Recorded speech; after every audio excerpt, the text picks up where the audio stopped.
I was embarking on a 2-week adventure across 6 countries. When at the airport, there was a delay. The adventure began with a 4-hour plane delay.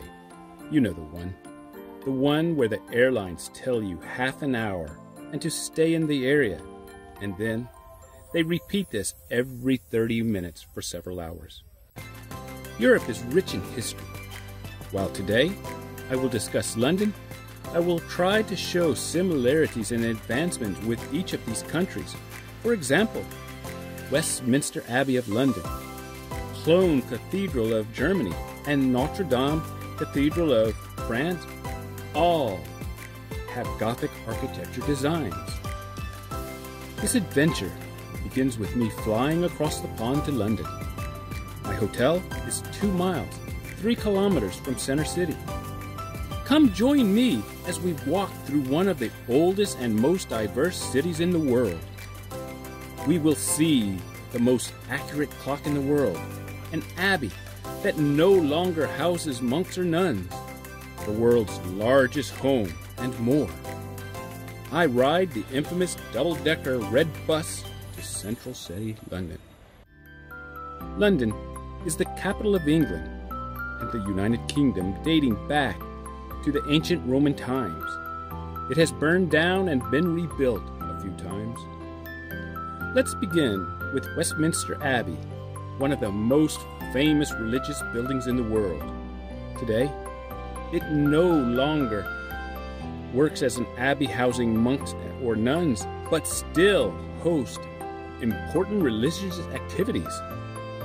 Westminster Abbey was established in 1065 and hosted the first royal coronations the following year. Remember, London was built a few times, so the Westminster Abbey is not the original design, but one of the 1200s depicting the Gothic style of the era.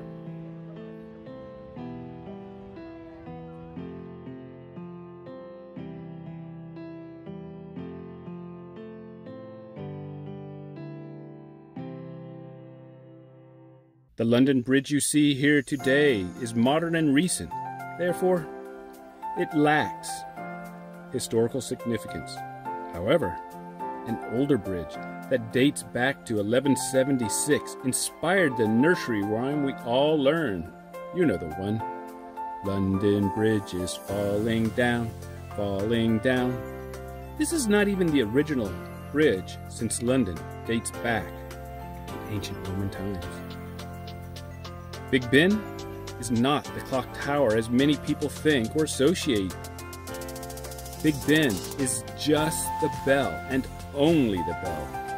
It weighs 15.1 tons, the equivalent of 2 to 3 Tyrannosaurus rexes, 2 to 3 elephants, 3 to 4 hippopotamuses, or just 1 whale shark. Big Ben, referring to the entire clock tower, is known for its accuracy. It is easily recognizable, making it the world's most famous clock.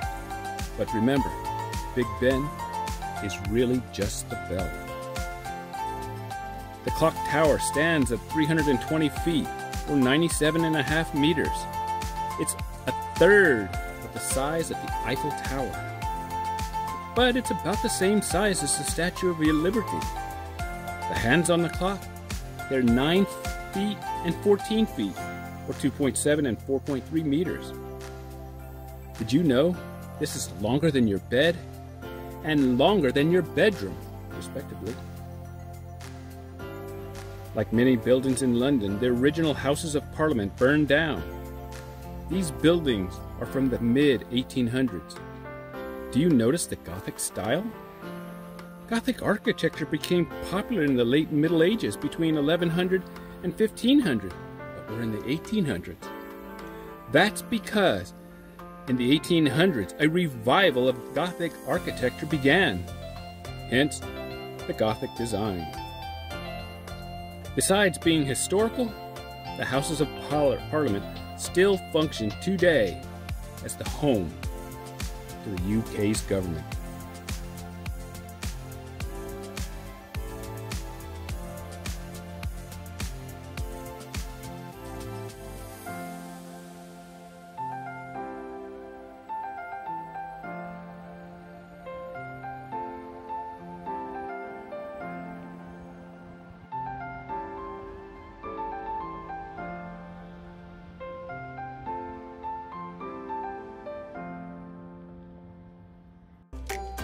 I walked through the picturesque St. James's Park to reach Buckingham Palace.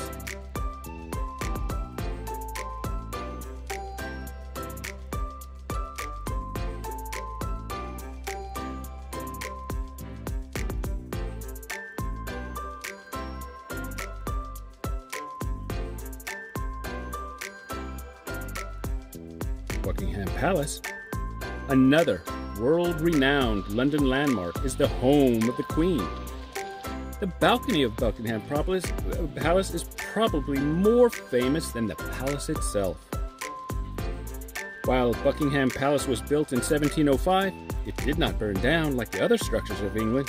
However, as we do with our own home and remodel to increase living spaces, the same exact thing took place with Buckingham Palace, which is why it is so large today.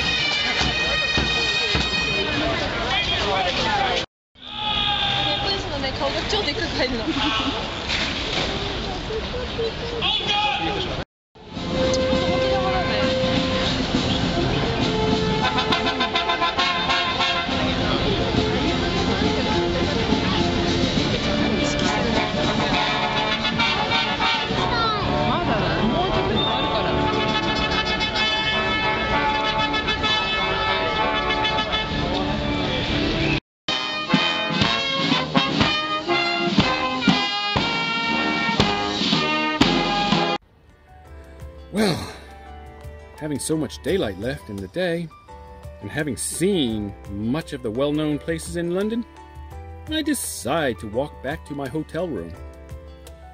I would take in other sights along the way, such as Trafalgar Square and Kensington Gardens. I don't know about you, but I remember Napoleon Bonaparte from school history, but did not remember him as much as I learned on this trip, which I'll share with you in a later video. I mention him now because the Battle of Trafalgar in 1805 is part of England's naval engagement in the Napoleonic Wars, and I visited the Nelson Column. Trafalgar Square is a memorial to Admiral Nelson, the British hero who died during the Battle of Trafalgar, and is the first commoner to have a state funeral in British history. Trafalgar Square is also the center of London. At the base of Nelson's Column, there are 4 panels cast from captured French guns depicting the Battle of Cape St. Vincent, the Battle of the Nile, the Battle of Copenhagen, and the Battle of Trafalgar. Nelson, he is such an important figure in British history that the people wanted to give him a fitting heroism. As such, they chose lions. The lions at the base of Nelson's Column were added years later in 1867. Again, the people wanted to show their respect to Nelson. So rather than having concrete lions, they had bronze lions sculptured, weighing 7 tons each. That is, 2 of these lions are about the same as the Bell Big Ben. You may not know how important Admiral Nelson is, but to give you an idea, during World War II, Hitler thought it would be a good idea to take the column and locate it in Berlin. Can you imagine the demoralizing effect this would have on England? Luckily, as you can see, that did not happen. We often forget or do not consider the small things. But had Hitler transported the Nelson Column in the early part of the war, the Allies may not have won the war. There are numerous royal parks in London. We have already walked through St. James's Park. Let's stroll through Hyde Park and Kensington Gardens. The temperature is hot. I have been walking all day. I am a little tired, but I am enjoying the scenery when, in the distance, I see a huge monument in the middle of nowhere. The Albert Memorial. Prince Albert, who the memorial is erected for, was a visionary. If you look, you can see him holding a catalog of the Great Expedition. The Great Expedition was a central location showcasing the world's best inventions. Does this remind you of anything? The Great Expedition would later be known as the First World Fair. Knowing this gives you a better appreciation to the four-corner marble figures that represent Europe, Asia, Africa, and America. While this monument looks astonishing, it did not always have this appearance. The monument was recently restored. A major change was in the color, changing to gold from black. This probably is a little similar to what happened for the Sistine Chapel, a beautiful piece of art blackened over time. Remembering that London is one of the oldest cities in the world with a diverse population and economy, it becomes obvious that the memorial includes figures representing manufacture, commerce, agriculture, and engineering. Are you intrigued by what you saw? This is only day one of a 2-week trip. We still have Italy and France to visit, but Amsterdam is next.